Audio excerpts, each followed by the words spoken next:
Hello, and welcome to another episode of Barlow's TV, your local landscape and garden resource. I'm Stephen Barlow, here at our farm out wall to teach you guys how we grow our bare root roses. So we're going to talk about in this video is the process that we use at Barlow's to prune the roses, to get the roots ready, to plant them in the soil, and how we grow them before you buy them sometime in April. So tune in for this great episode.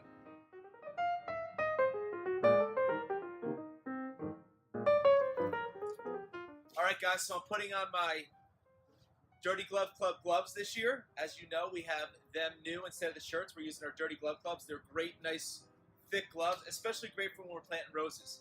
So, we're here to talk about bare root roses and how we plant them here at Barlow's. This right here is a bare root rose. So if you see here, it comes to Barlow's from California, just like this, in boxes.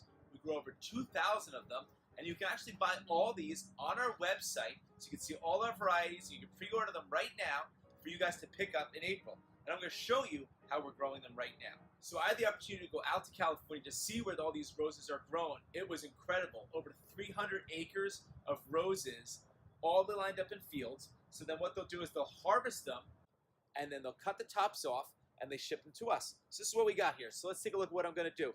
Before I plant it in the pot, we need to do some maintenance on this rose. This is called Stormy Weather, which is a climbing rose. And you'll see that there's a lot of branches that have kind of gotten damaged in shipping or packing. What you want to do is you want to prune them off. And as always, I recommend a really good pair of pruners. These are Coronas. You get Coronas or Felcos, but they need to be a good pair. So they're nice and sharp, and they're easy to close up. So we have some hanging branches here that are just going to be damaging to the plant we planted. It's an open door for diseases or infections, so I want to take them off. So I'm going to prune some of these off. If you look here, I'm just going to go right up to where the stem is and simply cut it off. I also have here this brown part. So whenever you're pruning anything that's dead or decaying, you want to prune it off. So I'm going to prune this off and take it all the way back to there. You'll see here, and I'm going to try and make sure it's level across the top. So I'm pruning all of this back.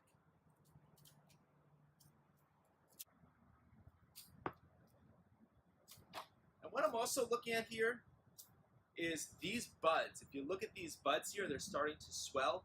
That's great for me to see. That means that this rose is starting to come out of its hibernation and it's getting ready to grow. So I've got my top pruned. I think it looks really nice. There's no crossing branches. There's no dead or dying branches. I'm ready to take a look at the bottom, or the root side of it. If you look here, so here are these roots. They're kind of a little bit all over the place. And once again, you might have some roots that were damaged, just like the top, or that just need a little bit of a haircut. So what I'm going to do, go in here, and I'm just going to prune these roots off, just like that.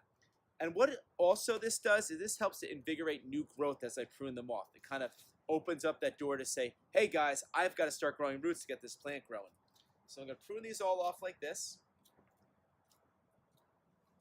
And now I have a nice plant that's ready to be potted up into our pot. So here at Barlow's, we use a 3-gallon pot. If you look at this pot, it's nice and big and thick, and it's got a lot of area for that plant to grow over the next couple months before you plant it into your garden. So it's important when we plant these to have a nice large size container. Also, we use a really nice mix that's specifically made to grow bare root roses and perennials in. It has a lot of bark in it, and it has a lot of good structure, so those roots have a good spot to breathe and to grow. If you look there, there's also the white, that's called perlite. What that does is that helps to add to the aeration of the soil. So whenever you go buy a soil, whether you're going to plant bare root roses or any perennials, don't get a soil that sticks together. You want it to just fall apart in your hands. Don't want it to stick together. That means that there's no room for air for the roots to grow. So I'm going to take my rose here. It's all pruned up. I'm going to stick it in my pot.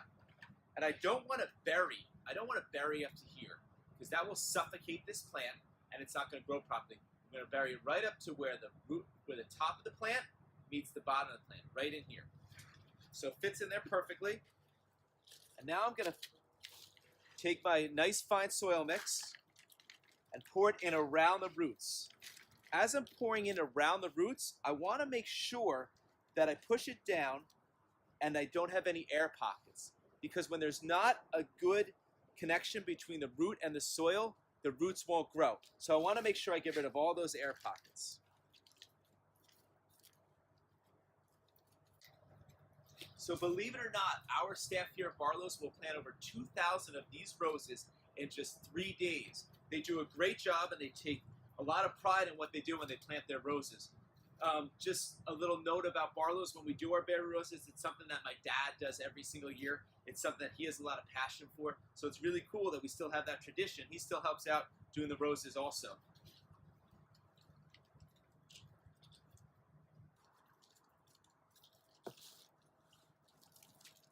So I continue to push the soil in around the roots so there's no